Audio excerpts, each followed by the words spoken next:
So guys, it's been a while. I didn't just assemble the battery, but I actually finished everything. I wasn't able to film because it's just too much. You know guys, I work a full-time job. I need to build this van and I need to film and edit videos all by myself in the spare time beside the full-time job. It's not gonna work, so let me show you the final results. Actually, it's not finished because the inverter still needs to be mounted on this wall that it's not here yet. But the battery it's working. As you can see, I have few things like this Ruby wireless temperature sensor, which is integrated with the Victron Venus OS. I have this loose wire here which needs to be fixed somewhere else. It's another temperature sensor of the BMS, and this is another temperature sensor and a voltage sensor for the solar charge controllers. Here you can see all the fuses, some spares, the positive bus bars with the charging side and the load side. I'm calling like this because in the middle there is a shunt, so it's not actually one piece of bus bar, but they are connected with a shunt, and the shunt is measured by the BMS. Inside here there is another shunt, same for the BMS, the main switch. This is the inverter, 50 millimeter square,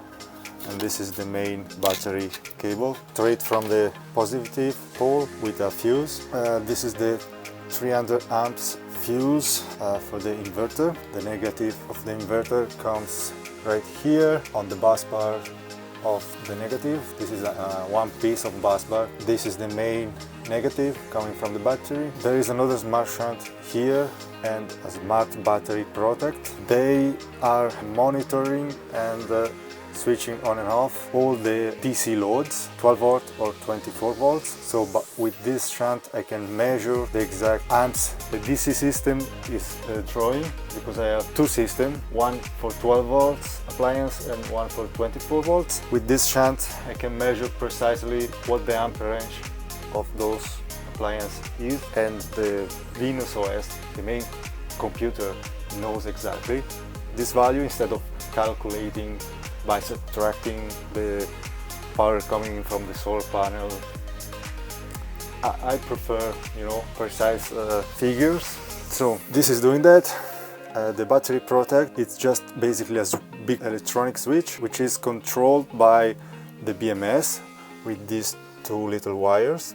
This is the remote on-off port. By connecting or disconnecting these two wires, I can turn on and off all the DC load. Of course, this is just a safety feature in case of one of the cells goes too low. The BMS can disconnect all the loads, the DC loads. In the same principle, the BMS can disconnect also all the AC loads, because the inverter has also a remote switch. And in case of a over voltage situation, so one of the cells goes too high when charging, I need to turn off the solar charge controllers, and I'm doing this with the computer, with a software called Node-RED, which is basically a PLC type of programming where you can have all inputs coming from the devices and program some logics and some outputs by making a flow, it's called, with blocks. Very simple when you understand the principle. You can have like the voltage input of the cells as an input, and I can output a signal to turn on and off the solar charge controller. So that's the basic and very rough explanation. But yeah, then I have here the three boards that I designed with 8266 type of microcontroller. This is missing, it's right here. I need to change this one for this one, because this is original, this is like a copy of that one, and it's not working well. So those are good for prototyping, but for actual 24/7 application you need to buy the original one. I mean, Lolin D1 Mini, this is version 4 from Vimos. Those are reliable and those are not. Anyways, in this box I have the fuses, so I can disconnect the solar panel from the solar charge controller. Here we have the AC breakers. The first one is shore power, then I have AC2 because the inverter has two output, AC1 and AC2. AC2 it's for the AC and AC1 it's for the rest, and it's the induction cooktop, any other AC outlets and some other outlets maybe back there, or maybe one outside if I need.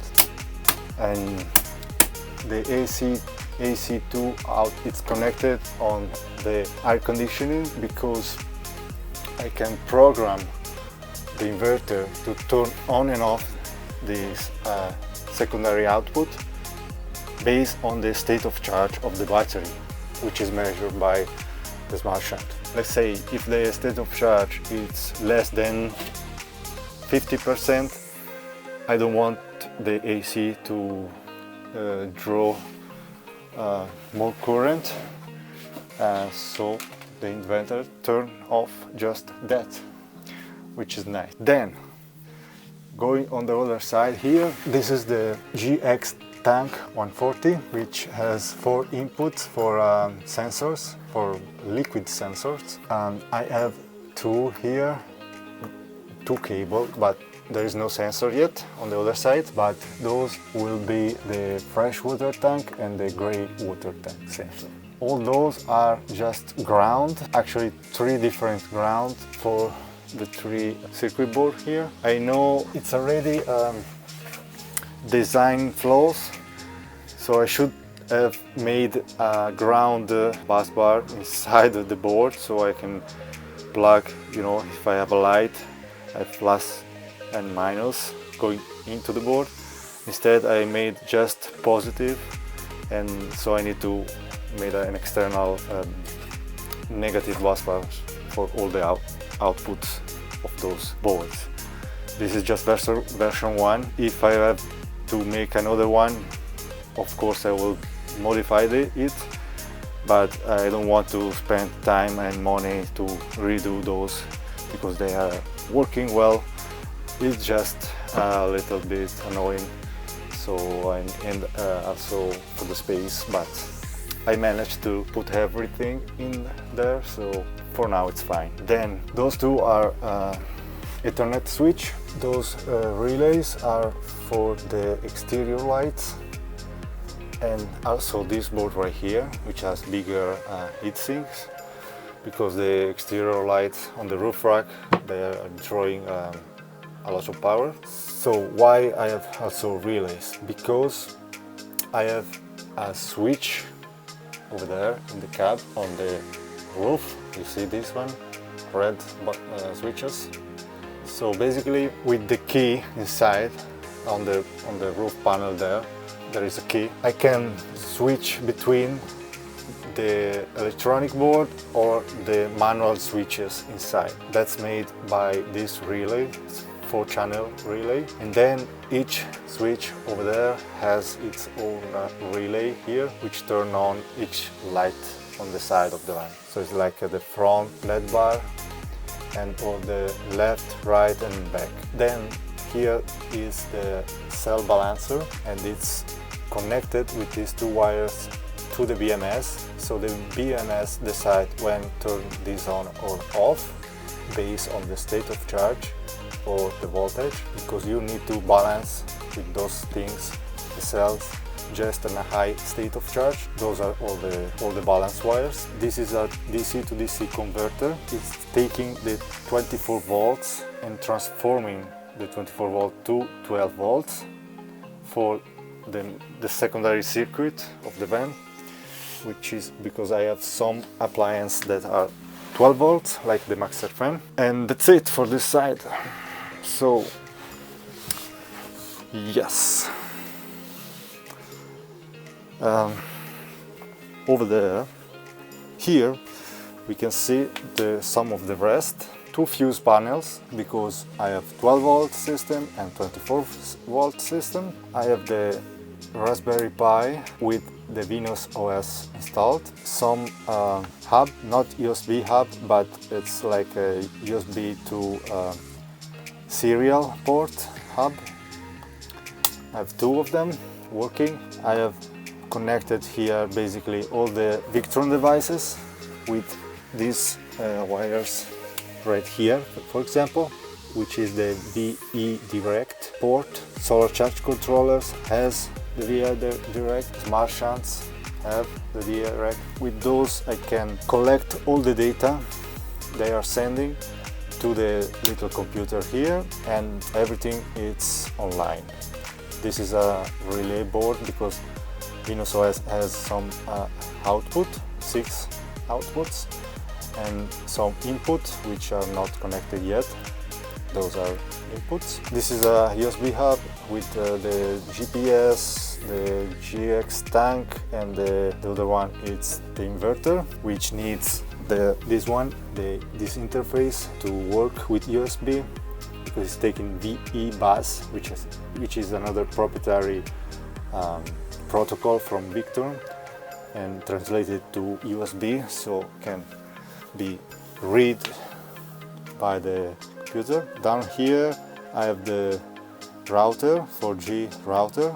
There's a SIM card in here. It's a Teltonic Route 240. This is another Raspberry Pi computer for another secondary system of not programming, but just for basically with this one I want to make a screen with a dashboard, and it will collect more data more frequently, because the standard Venus OS system collects data every minute, so it's not very precise for a solar system like this one. Between 1 minute 60 seconds there is a lot of changes. Because of that I decided to add another computer. It's an extension of the Victron system, and it can store data every second and display with graph with whatever you want on site, on the LAN.